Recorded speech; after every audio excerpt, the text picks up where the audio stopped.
भी आप भी की तरह परिवार से आते हैं। कल ही हम खुदे थे कि हम भी, हमारी दादी देखे कौन हाट में सब्जी बेचने गई है। आज झारखंड जैसे सुदूर क्षेत्र में स्किल डेवलपमेंट, स्किल ट्रेनिंग की बहुत आवश्यकता है। आज हमारे राज्य में वैकल्पिक रास्तों की कमी नहीं है। अगर कहीं कमी है तो हमारे सोच में है। आज हमें आवश्यकता है इस समय का सदुपयोग करने की। हमें आवश्यकता है अपने ध्यान को अपने लक्ष्य में केंद्रित करने की। यदि हम समय का सदुपयोग करते हैं, यदि हम अपने ध्यान का अपने लक्ष्य में केंद्रित करते हैं, तो निश्चय ही सफलता आपके कदमों में होगी। क्योंकि आप सभी मिडिल क्लास फैमिली से आने वाले बच्चे हैं। जितने भी हमारे भाई बहन आज इस संस्था में पढ़ाई कर रहे हैं, वो एक मध्यम वर्ग परिवार से ताल्लुक रखते हैं, संबंध रखते हैं। और एक बात याद रखिएगा, आपके कंधों पर आपके परिवार की जिम्मेदारी भी है। इसलिए आज आपको निश्चय करना होगा, आज आपको एक लक्ष्य का निर्धारण करना होगा और उस दिशा में आगे बढ़ने की आपको आवश्यकता है। क्योंकि देखिए प्यारे बच्चों, यदि आज आप माइनस होते हैं किसी कारणवश, यदि आप अपने आप को स्थापित नहीं कर पाते हैं, तो याद रखिएगा केवल आप माइनस नहीं होंगे, आपका एक पीढ़ी माइनस हो जाएगा। क्योंकि फिर दोबारा मौका कब मिलेगा आपकी अगली पीढ़ी को। तो आपकी अगली पीढ़ी कौन होगा? आपके बच्चे होंगे। 25 साल का अंतर होगा। यदि आज आप पीछे हो जाते हैं, आप यदि दिशा से भटक जाते हैं, तो आपका फैमिली 25 साल पीछे चला जाएगा। इसलिए आप केवल अपने सपनों के लिए नहीं आए हैं, आप अपने माता पिता, अपने फैमिली, उन सभी लोगों को सपनों को एक साथ साकार करने के लिए यहाँ तक आए हैं। तो इसलिए आपको हमारा यही संदेश होगा कि सही दिशा में सकारात्मक सोच के साथ आप लोग आगे बढ़ें और निसंदेह सपने पूरे होते हैं। आप इस बात का विश्वास कीजिए, सपने पूरे होते हैं। यदि सपने पूरे नहीं होते हैं तो आपके बीच हम विधायक बन के तो नहीं आते। हम भी आप भी की तरह परिवार से आते हैं। कल ही हम खुदे थे कि हम भी, हमारी दादी देखे कौन हाट में सब्जी बेचने गई है।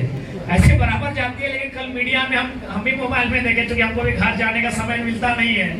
हम जिस असेंबली से जीतते हैं वो गिरिडीह जिला में आती है और मेरा घर धनबाद जिला में है, तो हम भी घर जाने का मौका नहीं मिलता। हमने भी कल फेसबुक देखा तो लोग बता रहे, भाई आपकी दादी देख रहे हैं सब्जी बेच रही है, आप विधायक है। हम बोले कोई दिक्कत नहीं, हम उसी परिवार से आते हैं।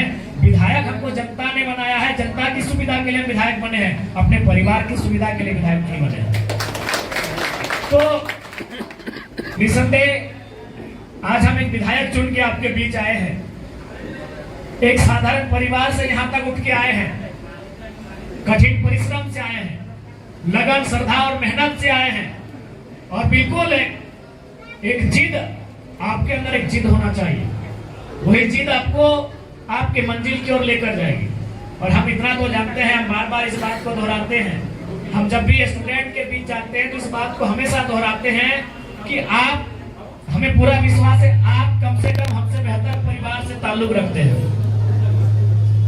क्योंकि जब मेरे पिताजी का देहांत हुआ था, मेरे पिताजी झारखंड आंदोलन के सिपाही हैं, उनकी शहादत हुई थी, तो उस समय हमारी माँ की उम्र मात्र 28 साल थी। यानी केवल 28 साल की उम्र में हमारी माँ विधवा हो गई थी।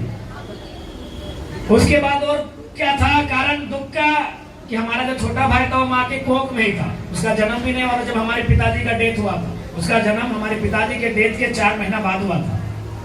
उसी 2-3 महीना पहले हमारे दादाजी का भी डेथ हुआ था। यानी एक ही साल में हमारे पिताजी और दादाजी दोनों दुनिया को छोड़ के चले गए। और हमारे जो चाचा है ना, वो जन्म से जन्मांध है, यानी उनके दोनों आंखें नहीं है, वो जन्म से जन्मांध है हमारे चाचा। यानी आप सोच सकते हैं, जिस महिला ने 28 साल की उम्र में अपने पति को खोया, अपने घर को जलते हुए देखा, आज उस महिला ने हमको पढ़ा लिखा कि हमको एमएलए के रूप में लेके आए हैं। तो हमको लगता है कि आपके माता पिता तो हमसे बेहतर होंगे, बेहतर आपको माहौल बना के देते होंगे, तो सोचिए आप कितना दूर तक जा सकते हैं। तो इसलिए आपसे यही हमारा संदेश होगा कि मन के हारे हार है, मन के जीते जीत है। मन से कभी मत हारिएगा। मैदान में कभी कभी हार जाइएगा, कोई दिक्कत नहीं है, मैदान को फिर से जीता जा सकता है। मन से कभी नहीं हारिएगा। हम भी लोकसभा का चुनाव हारे, जब मई का महीना में पार्लियामेंट का इलेक्शन हुआ था, लोकसभा का, जिसको जीत के लोग एमपी बनते हैं और एमपी से ही प्रधानमंत्री बनते हैं, उस चुनाव को हमने भी हारा था। लेकिन फिर हम लोग लगातार अपनी मेहनत को जारी रखे और आज फिर 4-5 महीने बाद असेंबली का इलेक्शन हुआ, उसको जीत के हम आए हैं। और केवल हम जीत के नहीं आए हैं, इस बात को भी याद रखिएगा, आने वाले चुनाव में हमारे साथ बहुत सारे ऐसे गरीब परिवार के बच्चे आपको विधानसभा के अंदर दिखेंगे। तो इसलिए आप अपना जो रास्ता तय करते हैं, उस रास्ते से विचलित होने की आवश्यकता नहीं है। बहुत सारी परिस्थितियां आपके विपरीत होंगी, आपके प्रतिकूल होंगी, उन परिस्थितियों से समझौता करते हुए आगे बढ़ना है। अभी देखिए क्रिकेट का मैच चल रहा है इंडिया और ऑस्ट्रेलिया का, देखिएगा अभी विराट कोहली बैटिंग करने के लिए आएंगे या रोहित शर्मा, तो जब पेट कमिंस या स्टार उनको बाउंसर मारेंगे तो कभी कभी वो डक कर जाएंगे नहीं, बैठ जाते हैं कि छोड़ दो। तो कभी कभी जीवन में भी ऐसे कुछ परिस्थिति आएंगी तो उनका सामना करना होगा आपको। क्योंकि हम जिस फैमिली से संबंध रखते हैं, हमें वो माहौल नहीं मिलेगा, हमें बहुत सारी कठिनाइयों का सामना करना पड़ेगा और वही कठिनाइयां आपको सशक्त बनाएंगी, आपको मजबूत बनाएंगी और वही आपको आपके मंजिल की ओर लेकर जाएंगे। इसलिए जितने भी हमारे भाई बहन इस संस्थान में अध्ययनरत हैं, अपनी पढ़ाई को कर रहे हैं, उन्हें हमारी ओर से कोटि शुभकामनाएं, आपके उज्जवल भविष्य की बधाई। और निसंदेह एक एमएलए के रूप में जब भी लगे आपको हमारी आवश्यकता, भले ये रामगढ़ है, लेकिन हम कम से कम आधी झारखंड की समस्याओं के साथ फिलहाल खड़े हैं। जब भी आपको हमारी जरूरत लगे जरूर याद रखिएगा। और भले और ऐसे भी रामगढ़ की जनता ने हमारे कैंडिडेट्स, हमारी पार्टी, पनेसर जी यहाँ उपस्थित हैं, तो हमारी पार्टी को, हमारे प्रत्याशी को आपने 70,000 वोट किया है। तो इसलिए हमारी रामगढ़ में भी जिम्मेवारी है और उस जिम्मेवारी को हम लोग निर्वहन करेंगे। तो इसलिए जब भी आपको लगे हमारे लायक कोई कार्य, बेहिचक कहिएगा। ऐसे भी हम लोगों को छात्रों के बीच जाना, छात्रों से मिलना, उनकी समस्याओं को जानना, सुनना, समझना बड़ा अच्छा लगता है, उनके साथ मिलकर काम करना। और आपको बता देना चाहेंगे, शायद हम ये कंफर्म नहीं कहेंगे, झारखंड के 24 साल के हिस्ट्री में हम एक ऐसा एमएलए हैं जो कॉलेज से सीधा असेंबली गए हैं।